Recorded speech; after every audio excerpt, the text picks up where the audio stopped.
Hey guys, so I just thought I'd drop in and put in a word for my Aussie buddies that are in Queensland actually who are in property, because actually right now going through Parliament with Annastacia Palaszczuk, who interesting, her father used to be my teacher way back when I used to go to school in Inala, believe it or not. Still got a lot of connections to that sort of community too, because actually we own the tyre shop, which is in Darra. But amazingly, she's putting forward these things which seem to have a total disregard for landlords, and it's as if her policies are totally against landlords. And what do I mean by that?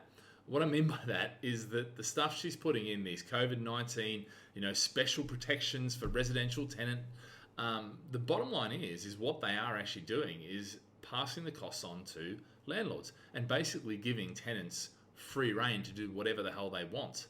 It's really disappointing, and it's a stark contrast.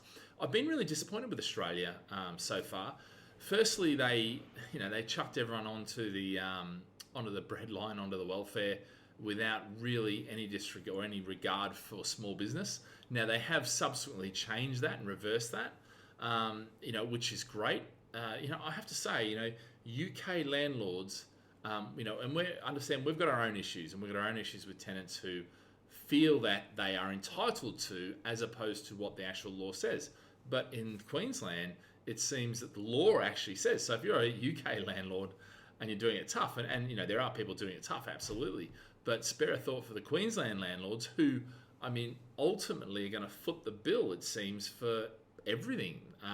The government, even on their own website, which I tried to read it, and I have to say, shout out to the UK government, because their bloody website is a lot easier to read than the Queensland website. It is just full of garbage, absolute rubbish. Things like most landlords and tenants have come to an agreement. It's like, yeah, BS. I call BS on that. The reality is they're forcing it all onto the landlord and tenant to sort it out and come to an amicable decision. In other words, the landlord should be giving the tenant free rent, or a rent-free period, or a reduction in rent, or whatever it is. If they can't decide, it goes to the Residential Tenancies Authority, RTA, and goes through conciliation, which we all know where that ends. Number one is, it's a month to wait just for a deposit to get sorted out, let alone the thousands of people now that are going to be copping and waiting on that. And meanwhile, that is going to be the landlords that suffer, not the tenants. Yeah, it's just ridiculous. Bottom line is, and this is what you got to be careful is, if you are in Queensland, and a landlord and your tenant comes to you, bottom line is, the tenants don't have to pay back the rent. If you make an agreement with them, then effectively that is a mutual agreement, mutual consent. And number one is, whatever you decide is what will be held. So if you give them a rent reduction, unless it's really watertight, which means you're probably going to get a solicitor involved, it's unlikely you can force them to pay whatever the rent is back. On top of that, effectively, if you decide, it will be almost like a rent waiver. Trying to get that money back is going to be impossible. Add to that, the fact that if you've got landlord insurance, which a lot of people do in Queensland, you need to make sure you get your insurer on board, because the reality is, if you make an agreement outside of that, your insurance is going to become void. So, and the reality is that there's not really much hope for that anyway. It's just amazing. The other thing is that I think which is quite interesting is that the fact that they don't really have to prove any hardship. They have to provide, if there's a separation, if they've been made redundant, they've got to do that. But effectively what the government is saying is, if you're in struggle or if you're in hardship, then the landlord will pay and sort something out with the landlord. Don't come to us. Yeah. Now, as a last resort, it says, okay, you can come to us, and there's provisions up to $2,000, dollars. Well, how much is that in rent realistically these days? It's not very encouraging. It's kind of like, Annastacia has gone, screw you. Landlords can pay. It's not our problem as state government. You guys pay, which isn't a really good situation to be in. Because landlords are going to foot the bill. Landlords are going to have to do that, and eventually what's going to happen is the landlords are going to come back and they're going to put the rent up, and guess what? Inflation and all those other things are going to happen. But look, bottom line is you really got to be careful with this, how you negotiate it, number one. And number two is, you've got to get your insurers involved if you have them. Because bottom line is, what they've done is they've stopped evictions for 12 months. For 6 months.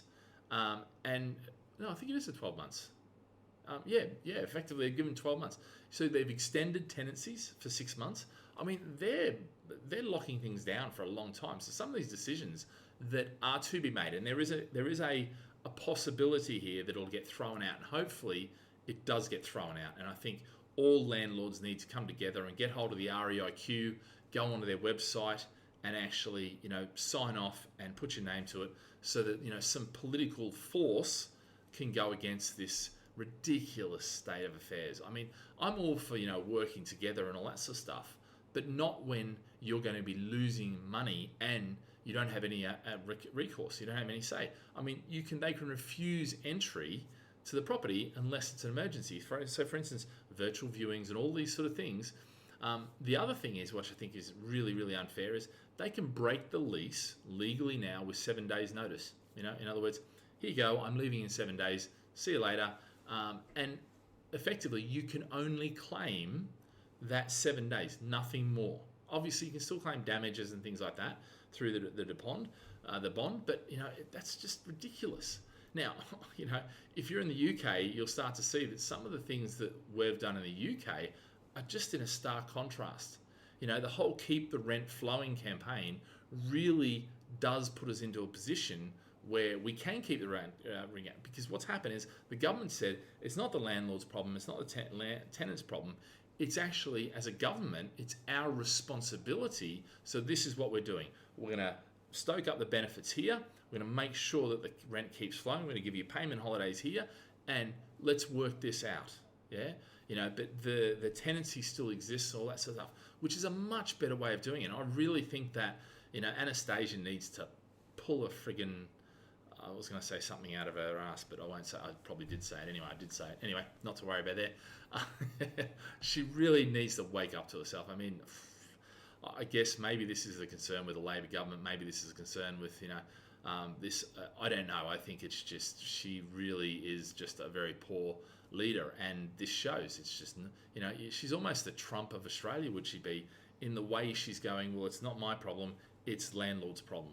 But anyway, guys, unfortunately, if you're in Queensland, you've got property, it's a real challenge, but get onto REIQ. They are mounting a defence, if there is even a defence, and if there is a possibility for that, I'm not really sure. Against that, the best you can do. But if you're in the UK, when you start to look around at some of the other things that are going on, actually, we haven't got it that bad. Even though we've got a lot of tenants right now who are coming after us and who are saying, I want free rent, if you don't give me rent, I'm leaving, and all these sort of things, and this emotional response. For the most part, when we settle down and get to the real crux of the issue, a lot of times the government is solving it with the benefits and the packages they put together, or at least in part, and then the other side, at least they aren't undermining your rights as a landlord, to receive the rent that you're owed and things like that, and and allowing the two parties to actually negotiate. Whereas this one, in Queensland, is very much one-sided towards the tenant. The tenant can say whatever they want. If they don't like it, they don't agree with it, or you don't agree with it as a landlord, then go to the RTA. They're going to take forever to get this done. And we all know what happens in most cases is they side with tenants, not landlords. So guys, best of luck out there in Queensland. I really feel for you guys. And look, make no mistake, everybody's in this together. Unfortunately, when you get politicians who seem to think that they can just override, one party, not the other, it's not a balanced view. Anyway, guys, stay safe, stay healthy, and stay at home for the time being. And let's get through this together. All right, guys, see you later. Bye.